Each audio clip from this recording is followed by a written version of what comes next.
Commander Vextal of the Corvani Empire sat motionless in the heavy metal shackles that bound her to the interrogation chair.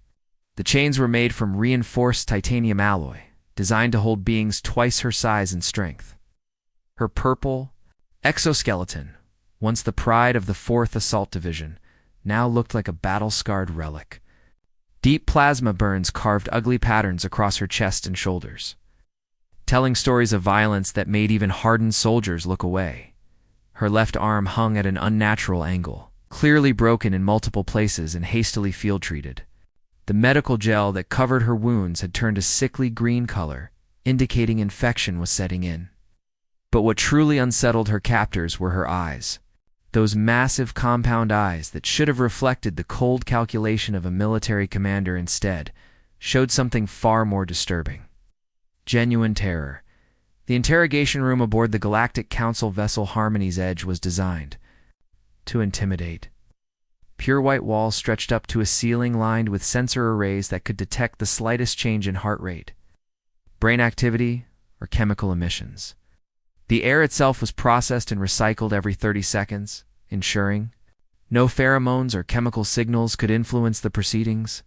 Soft blue containment fields hummed at the edges of the room, ready to activate lethal force if the prisoner made any sudden moves. Across from Vextal, 3 council investigators sat behind a curved metal desk that seemed to float in midair. Each represented a different member species of the Galactic Council, carefully chosen to ensure no bias toward any particular faction. The setup was meant to project unity and authority, but today, it felt more like a jury preparing to hear testimony that would shake the foundations of everything they believed about warfare. Arbitrator Nelix towered over his colleagues even. While seated, his gray skin had the texture of polished stone, and his elongated fingers moved with the precision of someone who had spent decades handling delicate negotiations. As the senior Zenthari representative, he had overseen the interrogation of thousands of prisoners of war. His species prided themselves on their ability to extract truth from even the most resistant subjects, but something about this particular prisoner made him uneasy. He activated the recording device with a casual gesture, his fingers dancing across holographic controls that materialized in the air before him. The device began its work silently, capturing not just audio and visual data, but also reading biometric information, stress patterns, and neural activity.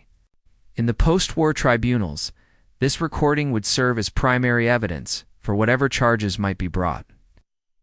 "State your name and rank for the record," Nelix commanded, his voice carrying the weight of absolute authority. Implants in the room automatically converted his words into the clicking, chittering language of the Corvani. Vextal lifted her massive head slowly, as if the simple act of moving required tremendous effort. When she spoke, her mandibles clicked together in a rhythm that seasoned interrogators recognized as barely controlled rage mixed with something else: fear. "Commander Vextal, 4th Assault Division, Corvani, Imperial Fleet, service number 7749 Delta Crimson. Captured on Zarian Prime, standard galactic date 2387.4. Her voice was mechanical. Rehearsed, the kind of response drilled into every soldier from their first day of training. Nelix made notes on his floating display before continuing. "You were captured during what your forces call the Great Retreat. From Zarian Prime, the Corvani Empire has filed formal complaints with this council regarding alleged war crimes committed by human forces. We need to understand what happened." The way he said it made it clear this was not a request. The Galactic Council's authority in matters of interstellar warfare was absolute. Even the mighty Corvani Empire, with their legendary warrior culture and advanced plasma weaponry, had to answer when the council called. Vextal's compound eyes slowly shifted between the 3 investigators. Each eye was composed of thousands of individual lenses, giving her species the ability to see in multiple spectrums simultaneously and detect the slightest movement across a wide field of vision. Right now, those eyes were scanning for threats, escape routes, or any sign of weakness she might exploit. To her left sat Investigator Krelma, a stocky reptilian from the Outer Rim systems. His species, the Dreknari, were known for their pragmatic approach to warfare and their complete lack of what other species might call mercy. His thick hide was covered in ritual scars that marked him as a veteran of at least a dozen major conflicts. If anyone at this table might understand what she had witnessed, it would be him. The third investigator remained silent, taking notes on a device that projected holographic text into the air above her workspace. Ambassador Yolandra of the Ethereal Collective rarely spoke during these proceedings, but her presence was required by council law. Species existed partially in another dimension, making them ideal witnesses, since they literally could not. Lie deception required a level of physical presence they did not possess. You want to know about the humans? Vextel's voice dropped to barely above a whisper, but in the perfect acoustics of the interrogation chamber. Every word was captured with crystal clarity. About what they did on Zarian Prime? She paused, and for a moment, the only sound in the room was the soft humming of the containment fields and the barely audible whisper of air recycling systems. You won't believe me. No civilized species could believe what I witnessed. Investigator Krelma leaned forward in his chair, his scaled face showing the kind of expression that had intimidated prisoners across half the galaxy. Try us, prisoner. We've seen war before. We've documented atrocities that would make most species lose their ability to sleep. Whatever you think you saw, we've probably seen worse. For the first time since entering the room, Vextel's mandibles spread wide in what might have been a smile if it weren't so absolutely terrifying. The gesture revealed rows of razor-sharp teeth and the internal structures that allowed her species to consume prey while it was still alive. But there was no hunger in that expression, only a kind of bitter amusement that chilled everyone present. Oh, she said, her voice now carrying a tone that made even the experienced Krelma shift uncomfortably in his seat. You haven't... 3 cycles ago, when the humans first appeared in our territory, High Command laughed. Vextel began, her voice taking on a distant quality that made the investigators lean closer. These pink-skinned bipeds, with their primitive kinetic weapons and chemical propellants, our energy shields could deflect their bullets like raindrops hitting glass. Oh. She paused, her good arm unconsciously rubbing at a particularly deep scar. On her neck, the mark was clearly from a human weapon, the jagged, irregular pattern that kinetic rounds left when they managed to penetrate Corvani armor. It was a wound that should have been fatal, yet somehow she had survived. Admiral Zeekmer called them space monkeys with firecrackers. Our intelligence reports said they had barely mastered faster-than-light travel. Their ships were crude metal boxes held together with welding and hope.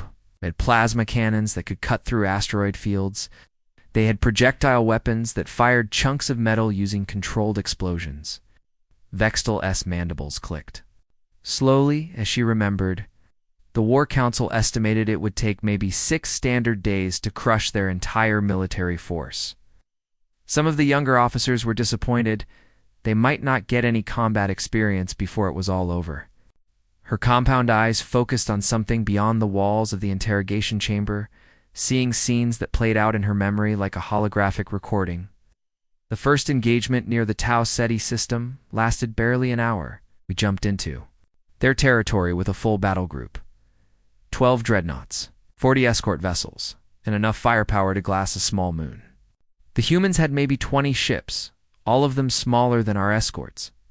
She lifted her working arm, gesturing as if she could still see the battle unfolding before her. Fleet Admiral Korthax opened communications, expecting the standard surrender. Protocols. Instead, the human commander, I later learned his name was Captain Jae-Soon Kim, sent back a message that our translators could barely process. He said, and I quote exactly, "Come and take it." Investigator Krelma shifted in his seat. Those words had been used throughout galactic history by dozens of species as their final act of defiance. Usually it was followed by swift annihilation. Destroyed their lead vessel within the first 10 minutes. Direct hit from 3 plasma cannons simultaneously. The ship broke apart like it was made of paper. We prepared to accept their surrender. That's when we learned our first lesson about humans. They don't surrender. Alex leaned forward. Gray fingers steepled before him. Elaborate. Vextel's voice dropped to barely above a whisper. Their damaged ship, venting atmosphere and spinning out of control, somehow managed to ram our dreadnought. At first, we thought it was just debris from the explosion. Then our sensors picked up engine readings. The humans had manually overridden their navigation systems and were using their dying ship as a guided missile. She paused, her breathing becoming more labored as the memory intensified. The explosion took out both vessels. Our dreadnought had shields designed to withstand direct hits from antimatter torpedoes. But when a ship traveling at 20% light speed hits you, shields don't matter much. 3,000 Corvani warriors died in that impact. Thought it was desperation, an accident. Vextel's eyes seemed to lose focus, seeing something the investigators couldn't perceive. We were wrong. It was tactical. The silence in the room stretched for several seconds before she continued. The second wave of human ships attacked while we were still dealing with the debris field. They used the wreckage as cover, hiding there. Approach signatures in the radiation from our destroyed dreadnought. By the time our sensors cleared, they were already inside our defensive perimeter. Mandibles began clicking rapidly, a sign of extreme stress among her species. Ow. But it Wasn't just that one battle. Every engagement after that became increasingly unpredictable. Ships that should have retreated when their hulls were breached instead performed what they called ramming runs. Ground forces that should have broken under orbital bombardment instead dug deeper, creating tunnel networks that turned every planet into a fortress. Vextel struggled against her restraints, not trying to escape but emphasizing her words with gestures her bound arms couldn't complete. At the Battle of New Geneva, I was leading a ground assault against what our intelligence said was a minor human outpost. 50 soldiers, maybe some automated defenses. Nothing our plasma rifles couldn't handle in a few minutes. Her voice became strained, as if speaking these words caused physical pain. I watched human soldiers named Deho and Minsu charge through. Concentrated plasma fire that should have vaporized them instantly. The energy beams were set to maximum dispersal. Nothing organic should have been able to survive contact. She pointed to another scar on her arm with her chin. Deho took a direct hit to his chest. I was maybe 30 meters away when it happened. I could see his ribs through the hole. The plasma bolt burned through his body. The wound was easily 20 centimeters across. Any civilized species would have died immediately from shock alone. The investigators exchanged uncomfortable glances. Plasma weapons were designed to be instantly lethal, precisely because they caused such massive tissue damage, but he kept running. Blood was pouring out of him like a waterfall, and he kept running. Toward my position, he tackled Warrior Kextan, one of my best soldiers. And I watched him pull the pin on some kind of primitive explosive device. The blast killed them both, but Deho was smiling when he did it. Smiling. Ambassador Yolandra finally spoke, her ethereal voice seeming to come from everywhere and nowhere at once. Battlefield shock can cause unusual behavior in dying organisms. Perhaps the human was not conscious of his actions. Investigator Krelma nodded in agreement. Pain-induced delirium is common among species facing imminent death. The human probably didn't understand what he was doing. Vextel's laugh was like breaking glass, sharp and jagged and completely without humor. That's what we told ourselves, too. It's exactly what every Corvani commander told their troops when reports started coming in from other battle zones.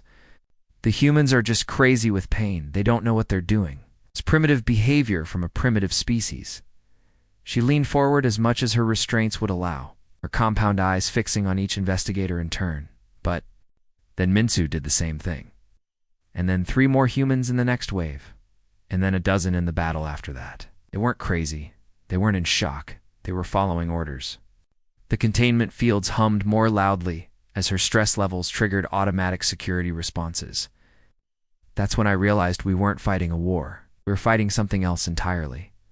Something that didn't follow any rules we understood. Jarian. Prime was supposed to be our final push into human space, Vextal continued, her voice growing darker with each word. A mining world with limited strategic value. The planet had some rare minerals, but nothing that would change the course of the war. High Command allocated to full divisions over 40,000 of our finest warriors. More than enough to crush any human resistance and end this conflict once and for all. She shifted in her restraints, the metal chains clanking softly against the interrogation chair. Her compound eyes seemed to look through the walls of the room, seeing scenes that haunted her sleep. General Morthok himself led the assault. He was a legend among our people, veteran of the Centauri Wars, conqueror of the Vegan Rebellion. He told us this would be a simple cleanup operation, 3 days, maybe 4 at most. Then we could go home as heroes. Vextel's mandibles clicked. In what might have been bitter laughter, the orbital scans showed a typical human settlement. Maybe 10,000 civilians, a small military garrison, some mining equipment. Their defensive positions looked like something a child might build in a sandbox. We expected them to evacuate before we even landed. She paused, her working arm unconsciously tracing the outline of a particularly nasty scar that ran from her shoulder to her elbow. I was in the first wave of dropships, descending through Zarian Prime's polluted atmosphere, watching the surface grow larger through the viewports. That's when we got our first real look at what the humans had done to their planet. Her voice took on an almost dreamlike quality, as if she were narrating events happening in slow motion. They had transformed the entire surface into something that defied description. What used to be rolling hills and mining valleys had become an interlocking network of trenches that stretched as far as our sensors could detect. Every natural feature had been modified, weaponized, turned into a death trap. Investigator Krelma leaned forward, his scaled features showing professional interest. Standard defensive fortifications. Most species dig in when facing superior forces. Vextel's compound eyes fixed on him with an intensity that made the reptilian investigator unconsciously lean back. No, not standard. Every hill had been completely hollowed out from the inside, turned into massive bunker complexes with firing ports that could target multiple angles simultaneously.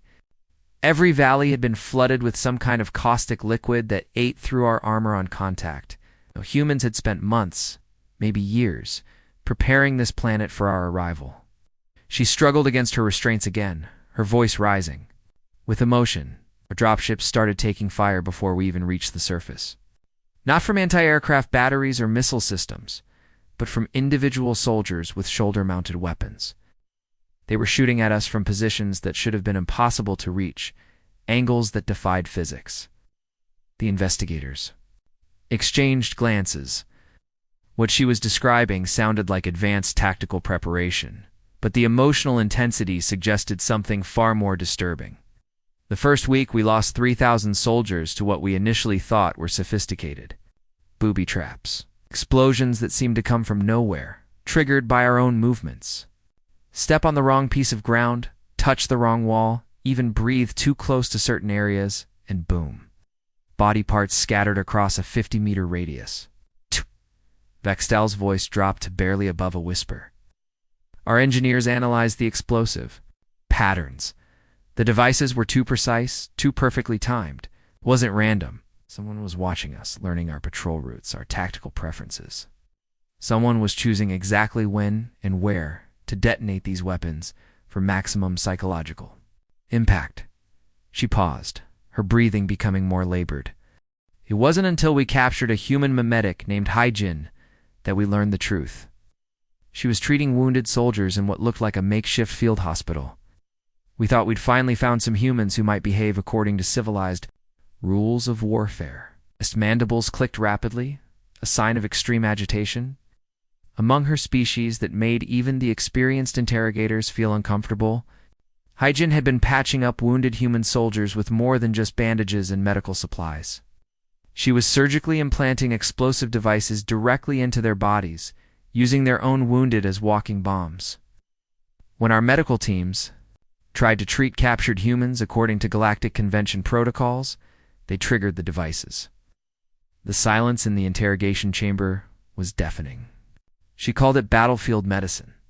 When we asked her why she would do such a thing to her own people, she just looked at us like we were the ones being unreasonable. She said she was proud of her work, proud that she'd found a way to make every human casualty into a weapon that could kill at least 2 or 3 Corvani soldiers. Ambassador Yolandra's ethereal voice broke the silence. Surely this was an isolated incident. One disturbed individual cannot represent an entire species military doctrine. Vextel's laugh was harsh and bitter. That's what we thought too. Until we started seeing the pattern everywhere. The humans had turned warfare into something unrecognizable. They used their own dead as improvised fortifications, stacking corpses to create firing positions that our sensors couldn't distinguish from normal defensive structures. Her voice became strained, as if speaking these words caused physical pain. Wounded soldiers named Taemin and Saw-Young would crawl into our trenches during the night, moving so slowly that our motion detectors couldn't track them. They'd position themselves among our sleeping warriors with grenades clutched to their chests. In the morning, we'd find them smiling as they pulled the pins. Act! She gestured with her chin toward another scar on her neck. Taemin was maybe 17 years old, standard galactic age. Half his face had been burned off by plasma fire, and he was missing his left leg below the knee. He should have been in a medical facility, not crawling through mud and blood with a live explosive. But there he was, grinning at me as he triggered the device that killed 6 of my soldiers. The investigators were now completely silent, their earlier skepticism replaced by growing horror. But the psychological warfare was the worst part, Vextel whispered, her voice barely audible above the hum of the containment fields. They would broadcast the screams of our captured soldiers mixed with their music, terrible, discordant sounds that seemed specifically designed to drive listeners insane. She closed her compound eyes, as if trying to block out memories that played behind her eyelids. A human named Kyung-ho was in charge of these broadcasts. He'd set up equipment throughout their tunnel networks, speakers that could project sound directly into our fortified positions. Every night, for hours at a time, we would hear the voices of our comrades begging for death, mixed with human songs about violence and destruction. Her mandibles clicked erratically. But Kyung-ho didn't just play recordings. He would sing along, with the screams harmonizing with the agony of dying Corvani warriors, like it was some kind of twisted musical performance. Our psychological warfare specialists said it was impossible. No species could maintain that level of emotional detachment while orchestrating such systematic cruelty. The room fell silent except for the soft humming of the ship's systems and Vextel's labored breathing. That's when I realized we weren't fighting soldiers. We were fighting something that had evolved beyond our understanding of what warfare could be. By the 3rd month, my division was down to half strength, Vextel continued, her voice barely audible now. The interrogation room's sensors automatically adjusted their sensitivity to capture every word. We had started with 22,000 elite warriors, the finest soldiers the Corvani Empire had ever produced. On my day 90, I was commanding fewer than 11,000 combat-effective troops. She paused, her compound eyes staring at something beyond the walls of the chamber. When she spoke again, her voice carried the weight of memories that had broken stronger minds than hers. General Morthok called for reinforcements twice. High Command refused both times. They said we were exaggerating our losses, that no primitive species could inflict such casualties on Corvani forces. They thought we were making excuses for our failures. Her mandibles clicked in a pattern that registered as bitter amusement on the room's emotional sensors. That's when we encountered the human special forces, the ones they called berserkers. At first, we thought it was just another word for their regular soldiers. All humans seemed to fight like berserkers compared to civilized species. But these were different. These were something else entirely. Vextel's working arm began to tremble slightly. The first sign of the psychological trauma that her medical files indicated ran far deeper than her physical wounds. Our intelligence intercepts had mentioned them in passing. Elite units highly trained, equipped with advanced technology. Standard military doctrine suggested they would be used for precision strikes, maybe assassination missions against our command structure. We prepared for surgical attacks, maybe some sabotage operations. She laughed, a sound like metal grinding against stone. We were not prepared for what we actually encountered. These soldiers had been chemically and psychologically modified beyond anything we thought possible. Their eyes had been surgically removed and replaced with mechanical implants that glowed red in the darkness. Not just enhanced vision, completely artificial optical systems that could see in spectrums we didn't even know existed. Investigator Krelma shifted uncomfortably in his seat. Cybernetic enhancement was common throughout the galaxy, but what she was describing sounded far more extensive than typical military modifications. Their nervous systems had been altered to eliminate pain responses entirely, not just pain tolerance training or chemical suppression, complete surgical modification of their neural pathways. They literally could not feel pain, fear, or fatigue.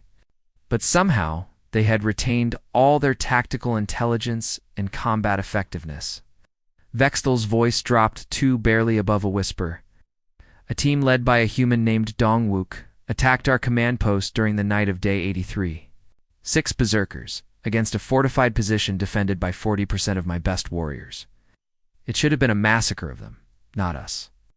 Her compound eyes fixed on each investigator in turn, making sure they understood the significance of what she was about to tell them. Dongwook came through our defensive perimeter like it wasn't even there. Our plasma detection grids, motion sensors, even thermal imaging, nothing could track him properly. He moved like liquid death flowing between our defensive positions. Without triggering a single alarm, she gestured toward a particularly ugly scar that ran across her torso. I was in the command bunker when he breached our inner perimeter. I had a clear shot at maybe 3 meters range, point blank for a plasma rifle. I put 3 bolts through his torso, hits that should have dropped him instantly. Each shot was perfectly placed, heart, lung, major arterial clusters. Vextal's remaining good arm trembled as she continued. He looked down at the holes in his chest, watching his own blood pour out onto the floor. Then he looked back at me and smiled. Just smiled. Like getting shot 3 times was mildly amusing rather than immediately fatal. The silence in the interrogation chamber was broken only by the soft hum of life support systems and the barely audible whisper of air recyclers. But that wasn't the worst part. Dongwook's teammate, a female named Yunyung, had lost her left arm to shrapnel earlier in the battle. The limb had been completely severed at the shoulder, hanging by a few strips of muscle and skin. Any rational being would have been in shock, bleeding out, completely incapacitated. Vextal's mandibles began clicking rapidly, the sound echoing off the chamber walls. Instead, she picked up her severed limb and used it as a club. Her own detached arm, still wearing the tactical glove, still clutching a combat knife. She beat 2 of my soldiers to death with her own hand, using the bones of her own arm as a weapon against my people. Ambassador Yolandra's ethereal voice seemed to shimmer in the air. Surely adrenaline and combat stimulants could explain such behavior, even if it seems extreme. Vextal's laugh was like breaking crystal. She was laughing the entire time, not screaming in pain, not howling in rage, laughing like she was enjoying herself, not beating soldiers to death with her own. Severed limb was the most entertaining thing she'd done all day. The interrogation room fell silent, except for the hum of the containment field, and the soft whisper of Vextal's labored breathing. The final assault came at dawn on Day 97. We knew it was coming. Our sensors had been tracking massive troop movements for 3 days. Over 200 berserkers moving in perfect formation toward our main fortification. Humans named Jihoon, the Jin, and Seojin were leading the charge. Her voice became monotone, as if she were reading from a military report rather than recounting the most traumatic experience of her life. We had concentrated our remaining plasma cannons in overlapping fields of fire. Enough firepower to stop a tank division. Our defensive positions were perfect. Elevated firing points, clear lines of sight, no cover for the attackers. It should have been a slaughter.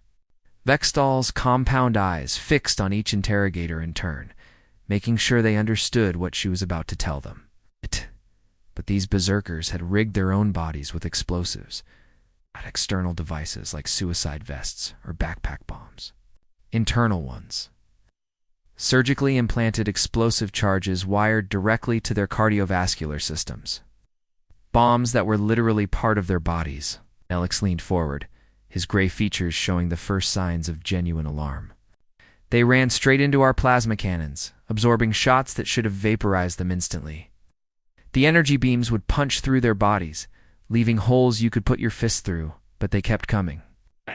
They kept running toward. Our positions like the wounds meant nothing. Her voice cracked slightly. Jihoon took a direct hit to his face. The plasma bolt removed everything from his nose up, brain, skull, most of his head, but his body kept moving for another 20 meters, guided by whatever remained of his nervous system. When he finally reached our defensive line, he wrapped his arms around Warrior the Gmal and triggered his internal explosives. The room was now completely silent, except for the mechanical sounds of the ship's systems. The Jinn and Co Jinn did the same thing, and then the Berserker behind them, and then the one after that. 200 humans, each one a living bomb, each one willing to run through hell itself just to get close enough to embrace one of my soldiers before they stopped their own hearts. Vextel's mandibles clicked one final time. That's when I finally understood what we were fighting, not soldiers, not even berserkers. We were fighting a species that had weaponized their own willingness to die. Back in the present, the interrogation room remained silent for several minutes. The only sounds were the soft hum of the containment fields and the barely audible whisper of air recycling systems. Each of the 3 investigators sat frozen in their chairs, trying to process what they had just heard. The holographic recording device continued its work, capturing every moment of their stunned silence for the historical record. Arbitrator Nelix was the first to speak, his elongated gray fingers drumming nervously on the floating desk before him. His voice carried the careful tone of someone trying to maintain professional skepticism in the face of disturbing testimony. Commander Vextel, while we acknowledge the severe trauma you've experienced during your time on Zarian Prime, some of these accounts seem ... difficult to verify. Pain and fear can distort memory, especially in combat situations. Post-traumatic stress can cause survivors to remember events as more extreme than they actually were. He gestured toward the medical readouts that floated in the air beside his workstation. Your psychological evaluation shows significant mental scarring consistent with prolonged exposure to extreme combat conditions. It's possible that your memories have been influenced by the shock of losing so many comrades. Vextel's mandibles clicked in what her species considered bitter amusement, a sound that made even the experienced investigators shift uncomfortably in their seats. You think I'm lying? You think trauma made me imagine watching humans turn their own bodies into weapons? You think I hallucinated 200 berserkers running through plasma fire to embrace my soldiers? Her compound eyes fixed on Nelix with an intensity that made the tall Xanthari lean back in his chair. Check the battle recordings. Every Corvani soldier has a combat recorder implanted in their neural system. The data is automatically transmitted to command vessels in real time. Every death, every explosion, every impossible act of human violence, it's all recorded in your own military databases. Investigator Krelma leaned back in his chair, his scaled features showing the kind of skepticism that had served him well. During decades of interrogating prisoners of war, what you're describing defies basic biology, Commander. No known species in the galaxy could sustain the injuries you've mentioned and continue fighting effectively. The human nervous system, while complex, is still organic. Pain exists for a reason, to prevent organisms from damaging themselves beyond repair. His voice carried the authority of someone who had seen thousands of battles across dozens of star systems. Even with advanced medical technology and combat stimulants, there are limits to what any biological entity can endure, your accounts suggest humans who continued fighting with fatal wounds. Soldiers who used severed limbs as weapons, individuals who triggered explosives while embracing enemies. These scenarios are physically impossible. Vextel's laugh was harsh and grating, like metal scraping against stone. That's exactly what I said. That's exactly what every survivor of human contact says when they first encounter their military forces. It's impossible. No species could do that. There must be some explanation that fits within our understanding of biology and warfare. She struggled against her restraints, her voice rising from a whisper to something approaching. A shout. And that's why you're all going to die. Because you can't accept that there's a species in this galaxy that doesn't follow the rules you think are universal. You can't comprehend that humans have evolved beyond your understanding of what warfare can be. Her compound eyes swept across all 3 investigators, making sure each one understood the weight of her words. You don't understand what humans are. This isn't war to them, it's existence. Every battle is total war. Every engagement is fought as if the survival of their entire species depends on the outcome. They don't fight to win territory or capture resources or achieve political objectives. Bextal's voice dropped to a harsh whisper that somehow carried more menace than her earlier shouting. They fight to prove that nothing in the universe can break them. Every wound they survive, every impossible victory they achieve, every act of violence that defies your understanding, it's all proof that they are the apex predators of this galaxy. The door to the interrogation chamber suddenly slid open with a soft pneumatic hiss. A junior officer entered, his uniform disheveled and his face pale with shock. He clutched a datapad in his trembling hands, and his eyes darted nervously between the investigators and their prisoner. Arbitrator Nelix. Sir, I'm sorry to interrupt, but we've just received urgent communications from the outer colonies. 3 more Corvani worlds have gone completely silent. No distress signals, no emergency broadcasts, no response to any of our attempts at communication. Nelix stood slowly, his gray skin taking on an ashen hue that made him look like a statue. Carved from weathered stone, how many ships were detected in those systems? What kind of force projection are we looking at? The junior officer's hands shook as he consulted his datapad. Unknown, sir. That's the problem. Our long-range sensors are detecting human vessels moving deeper into council space than ever before. But we can't get accurate readings on their numbers or capabilities. They're using some kind of stealth technology we've never encountered before. Paused, swallowing hard before continuing. Our sensors can only detect them when they want to be detected, sir. It's like they're playing with us, letting us see just enough to know they're there, but not enough to mount an effective defense. The implications of this information hit the investigators like a physical blow. If human forces could move undetected through council space, then no world was safe. Every inhabited system, every military installation, every civilian population center could be under threat without any warning, as the guards moved to escort Vextal back to her holding cell. She called out one final warning that froze everyone in the room. The humans I fought with, soldiers named Wu Jinhei, In, and Changmin, they spoke of something they called Operation Cleansing Fire. They said Zarian Prime was just the beginning, just a test of their new combat doctrines. They said they were coming for all of us. Her voice carried across the chamber with the weight of absolute certainty. They're not just expanding their territory, they're not just defending their colonies. They're conducting a systematic campaign to prove that humanity is the dominant species in this galaxy. And they won't stop until every other species either submits or is eliminated. The interrogation chamber doors sealed shut with a soft hiss, leaving the council investigators alone with their growing dread. And the terrible realization that everything they thought they knew about warfare was about to be proven catastrophically wrong. Outside the viewport, stars wheeled silently in the infinite void of space. Somewhere among those distant suns, humanity continued its inexorable advance through the galaxy. Their ships moved like predators through the darkness, carrying soldiers whose names would soon be whispered in terror across 1,000 worlds. Human fleets spread across the star systems like a plague of iron and fire, each vessel carrying warriors who had weaponized their own willingness to die. The berserkers were coming, and they brought with them a kind of warfare that no civilized species had ever imagined possible. The galaxy had wanted to know about the horrors of the human warfront. They had demanded testimony from survivors, evidence of human brutality, proof of the atrocities being committed in the name of territorial expansion. Now they were about to experience those horrors firsthand. The age of civilized warfare was ending, and the age of human dominance was about to begin. The end.